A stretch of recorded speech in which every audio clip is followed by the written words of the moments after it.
BSc third year.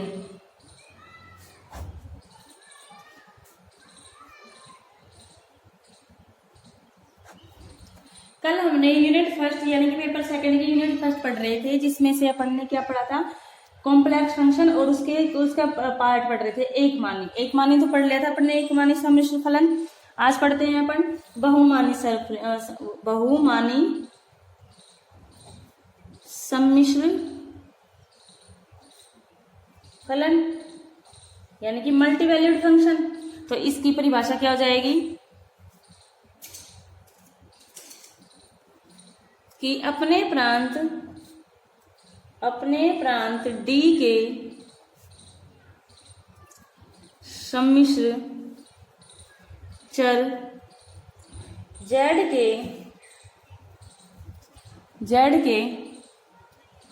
प्रत्येक मान के लिए यदि क्या हो, यदि W के एक से अधिक मान विद्यमान हो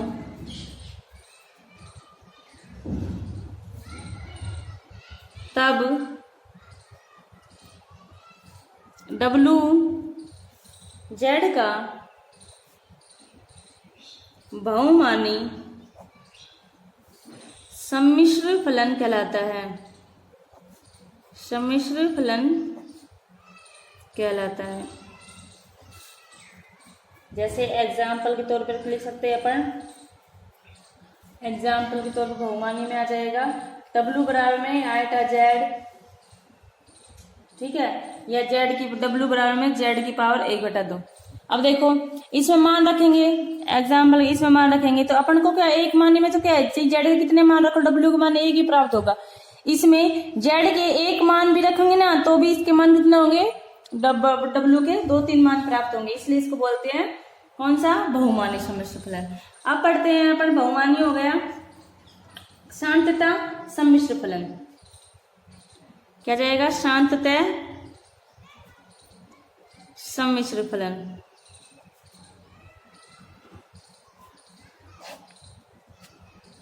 कंटिन्यूअस कॉम्प्लेक्स फंक्शन, इसमें क्या आ जाएगा, अपने प्रांत D में परिभाषित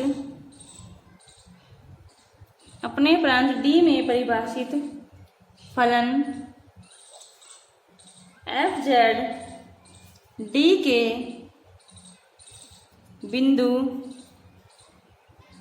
Z0 पर संतत कहलाता है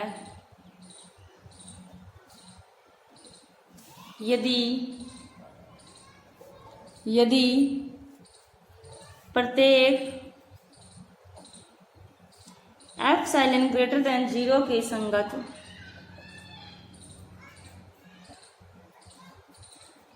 देर एग्जिट डेल ग्रेटर देन 0। इस प्रकार विद्यमान है कि क्या जाएगा, एफ जेड माइनस में एफ जेड 0 कितना एप्सिलॉन, जबकि शांतता अपन पढ़ चुके हैं ये भी, जबकि जेड माइनस जेड नोट किससे, डेल से छोटा हो। ये अपन 12वीं में पढ़ते थे, शांतता किसे कहते हैं, अवकलनीयता किसे कहते हैं। ये हो गई शांतता की परिभाषा, ठीक है, कि यानी कि दो फलन दे दिया, जेड जेड नोट 0 और इसका मान इसको बराबर। अब पढ़ते हैं अपन इसका डिफरेंटिबिलिटी यानी कि अवकलनीयता, ठीक है, या डिफरेंटिबिलिटी।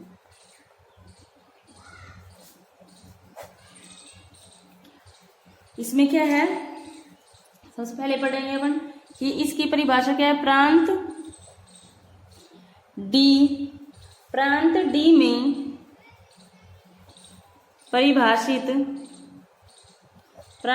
में परिभाषित सम्मिश्र फलन सम्मिश्र फलन एफ जेड डी के बिंदु z0 पर अवकलनीय कहलाता है यदि निम्नलिखित सीमा का मान परिमित रूप से विद्यमान हो। परिमित रूप से क्या हो? विद्यमान हो।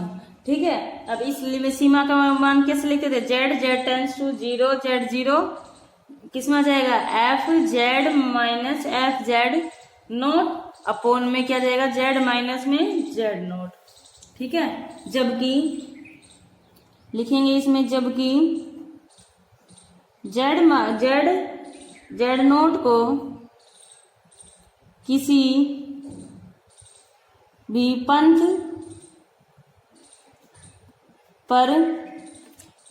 पंथ पर अग्रसर हो,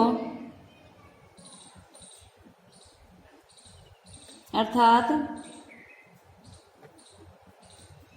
नोट डिपेंड ऑन पाथ, यानी किस पे हो? किसी पे डिपेंड नहीं हो। ठीक है। ये हो गई अपनी अवकलनीय। अब अवकलनीय की परिभाषा है, अर्थात हम लिख सकते हैं अथवा करके, इसमें लिख सकते हैं कि अथवा कि यदि निम्नलिखित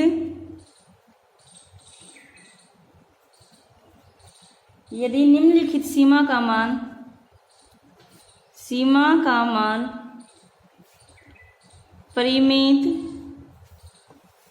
रूप से विद्यमान हो,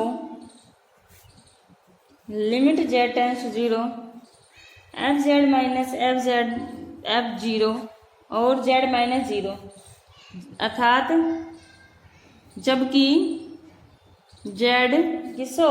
मूल बिंदु की ओर हो। ठीक है। ये तो हो गई इसकी परिभाषा। अब मूल बिंदु की ओर है, अपन लिख सकते हैं इसमें कि किसी भी पंथ पर अग्रसर हो, किसी भी पंथ पर अग्रसर हो तो इसे डिनोट करते हैं F dash Z equals to limit z tends to 0 F Z minus F naught, यानी कि z माइनस 0, और या फिर इसको डिनोट किससे करते हैं? एफ डैश जेड नोट लेंगे तो क्या जाएगा? Limit z tends to z0 F Z minus में एफ जेड नोट अपॉन में z माइनस जेड नोट। ठीक है। अब देखो, और या फिर इसको एफ डैश जेड है तो क्या जाएगा? Limit del Z tends to 0 और एफ जेड प्लस में डेल जेड माइनस में एफ जेड अपॉन में डेल जेड। ठीक है। ये आते हैं। अब अपन क्या करते हैं? एक क्वेश्चन करते हैं कि प्रूव डैट, क्वेश्चन करेंगे कि प्रूव डैट फलन एफ जेड जेड बराबर सर्वत्र संतत है, जबकि अवकलनीय नहीं है। अवकलनीय क्या है? नहीं है। यानी कि इसमें क्या सिद्ध करेंगे कि फलन एफ जेड दे रखा है, कोई जेड स्क्वायर है, सर्वत्र संतत दे रखा है, लेकिन जबकि क्या सिद्ध करना है अपन को? अवकलनीय नहीं है। ठीक है। इसको करेंगे।